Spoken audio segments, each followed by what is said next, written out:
శ్రీ సీతారామాభ్యాం నమః. శ్రీ వాల్మీకి మహర్షి గారు రచించినటువంటి శ్రీమద్ రామాయణంలో యుద్ధకాండలో ఈరోజు 47, 48 సర్గలు చెప్పుకుంటున్నాం. ఇక రామలక్ష్మణులు ఇద్దరు ఆ ఇంద్రజిత్తు యొక్క నాగాస్త్రం వల్ల బంధించబడి నేల మీద పడిపోయినారు. వాళ్ళని రక్షిస్తూ వానరులంతా చుట్టూ చేరి ఉన్నారు. విభీషణుడు ధైర్యం చెప్పబట్టి వానరులంతా కూడా రక్షిస్తున్నారు. మరియు ఎక్కడైనా చీమ చుట్టుక్కమన్నా సరే రాక్షసులు ఎక్కడొస్తారని చెప్పేసి వాళ్ళు గమనిస్తున్నారు.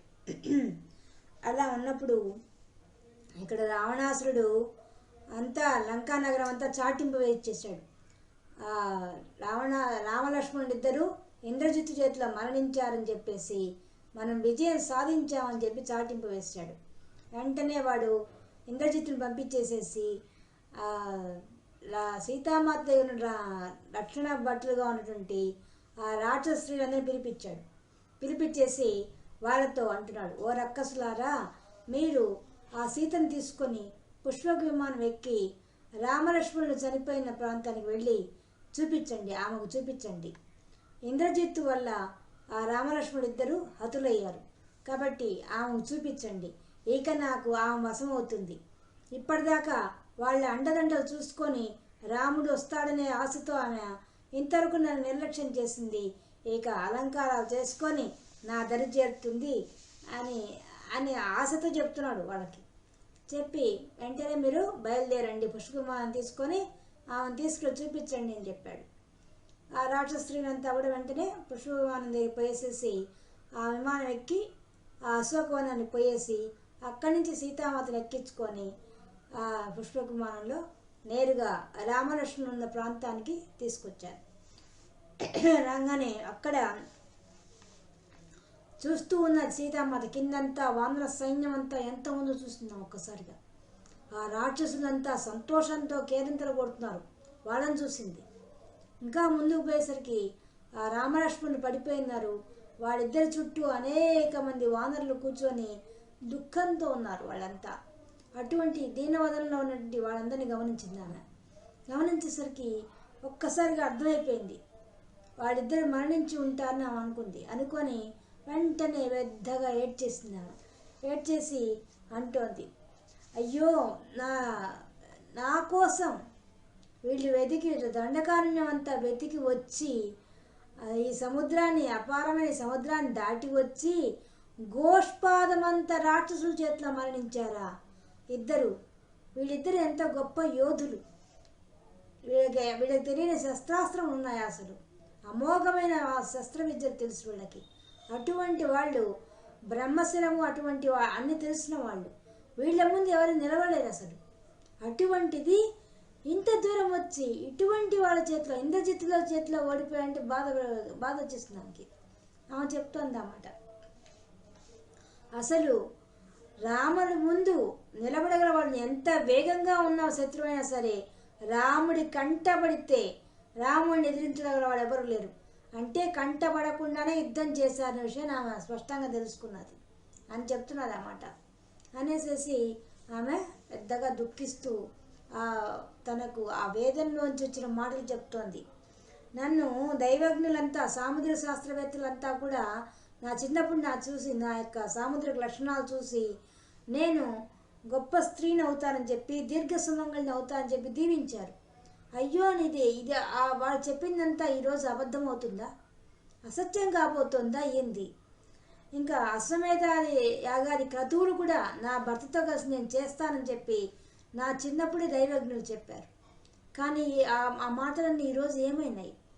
ఇంకా జ్యోతిష్య పండితులంతా కూడా నేను నిత్య సౌభాగ్యవతిగా ఉంటానని దీవించారు. ఎప్పటికీ ఉంటానని చెప్పారు. మరి వాళ్ళ మాటలన్నీ అబద్ధమా? ఇంకా దైవజ్ఞులైతే పరాక్రమశాలి అయినటువంటి భర్తతో ఉంటామని చెప్పి నాకు చెప్పారు. కానీ ఇప్పుడు ఏమైంది? ఇదంతా కళ్ళలేనా? నిజం కాదా ఇవంతాను? నా పాదముల రేఖలు చూసి హస్త సాముద్రిక ప్రకారంగా నా శరీర సౌష్ఠవాన్ని చూసి ఎక్కడ ఏ శరీరంలో ఏ భాగం ఎలా ఉండాలో ఆ విధంగా ఉందని చెప్పి ఎంతోమంది సాముద్రిక శాస్త్రవేత్తలంతా కూడా నా శుభలక్షణాలు చూసి నేను పుణ్యస్త్రీగా ఉంటా అని చెప్పారే, మరి ఇవన్నీ అబద్ధాలేనా అని ఆమె బాధపడుతోంది. ఇంకా చెప్తోంది, నా పిక్కలు గుండ్రంగా ఉంటాయి, వాటి మీద వెంట్రుకలు ఉండవు, నా వేళ్ళు ఎగుడు దిగుడుగా లేవు, నా పళ్ళు సందులు లేవు, ఇవన్నీ మన శుభలక్షణాలుగా చెప్పి వాళ్ళంతా చెప్పారు నాకు. మరి ఈరోజు ఇవన్నీ అబద్ధాలైనాయా అని పెద్దగా ఏడుస్తూ ఆమె ఇంకా బాధ ఎక్కువైపోయి చెప్తోంది. అయ్యో, ఈ విషయం తెలిస్తే ఆ కౌసల్యామాత ఏమవుతుంది, మేము అరణ్యవాసం అయిపోతుంది, తిరిగి వస్తామని చెప్పి ఆమె ఎదురు చూస్తూ ఉంటుంది. అటువంటి ఆ తల్లి ఎంత శోకాగ్నికి గురవుతుందో అనేసి ఆమె బాధతో ఎక్కి వెక్కియడం మొదలుపెట్టేసింది. అప్పుడు ఆమె పక్కనే ఉన్న త్రిజట అనే స్త్రీ, రాక్షస స్త్రీ మాట్లాడుతోంది. అమ్మా, నువ్వు దుఃఖించవద్దు, నీ రామలక్ష్మణులకు ఏమీ కాలేదు, వాళ్ళు జీవించే ఉన్నారు. దీనికి నిదర్శనంగా మనకు తెలుస్తోంది, ఎక్కడైనా ప్రముఖుడైనటువంటి రాజు గాని మరణిస్తే ఆ సైన్యం అంతా కకావికలు అయిపోతారు. కానీ ఇక్కడ కింద గమనించావా, వానరులు ధైర్యంగా ఉన్నారు, వాళ్ళు ఉద్రేకం లేదు, కోపోద్రేకంతో ఉన్నారు తప్పితే మరణించాలనే దాంట్లో లేరు. వాళ్ళందరూ ఎప్పుడప్పుడు రాక్షసుడు మట్టి పెడదామా అనే ఉత్సాహంగా ఉన్నారు. దీన్ని బట్టి వాళ్ళ దీనవదనాలు ఉన్నాయి, కానీ వాళ్ళ ముఖంలో తెలుస్తోంది శత్రువులను జయించాలనే ఉద్దేశంతోనే ఉన్నారు వాళ్ళంతా. కాబట్టి ఇదే మన ప్రబల నిదర్శనం. ఇంకొక విషయం కూడా ఉంది, ఈ పుష్పక విమానం భర్త మరణించిన స్త్రీని ఎక్కించుకొని రాదు. కాబట్టి ఇది కూడా ఒక నిదర్శనం. నేను నిదర్శనాన్ని నేను చూపిస్తున్నా తల్లి, నువ్వు నమ్ము, నా మాట నమ్ము. నేను ఇప్పటిదాకా అబద్ధం చెప్పలేదు, ఇక ముందు చెప్పను. నీ మీద ప్రేమతో నీ మీద నేను చూస్తే నాకు ఆదరామాలు కలుగుతున్నాయి. అంతేకాదు, నాకు స్వప్నం వచ్చింది, ఆ స్వప్నం నిజం కాబోతుంది, దాంట్లో అబద్ధం లేదు, ఆ సత్యం జరిగి తీరుతుంది.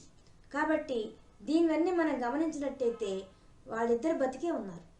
కావాలని నువ్వు గమనించు, రామలక్ష్మణుల ముఖంలో జీవకళ ఉంది, వాళ్ళు వికృతంగా లేరు, ఆ కళ లేకుండా వికృతంగా లేరు, బాగా జీవకళ కనిపిస్తోంది వాళ్ళలో. అంటే వాళ్ళు ఇంకా జీవించే ఉన్నారు. వానరులను గమనించడం మనకు అర్థమవుతుంది ఆ విషయం. కాబట్టి అమ్మ, నువ్వు దుఃఖించవద్దు, అనవసరమైన మానసిక వ్యధకు గురి కావద్దు. నువ్వు గమనించినట్టయితే మనం అన్ని శుభలక్షణాలు గమనిస్తే ఇది శుభసూచకంగా కనిపిస్తోంది. కాబట్టి నువ్వు నా మాట నమ్మమ్మా, నువ్వు దుఃఖాన్ని విడువమ్మా అని చెప్పి ధైర్యం చెప్పింది సీతాదేవికి ఆ త్రిజట.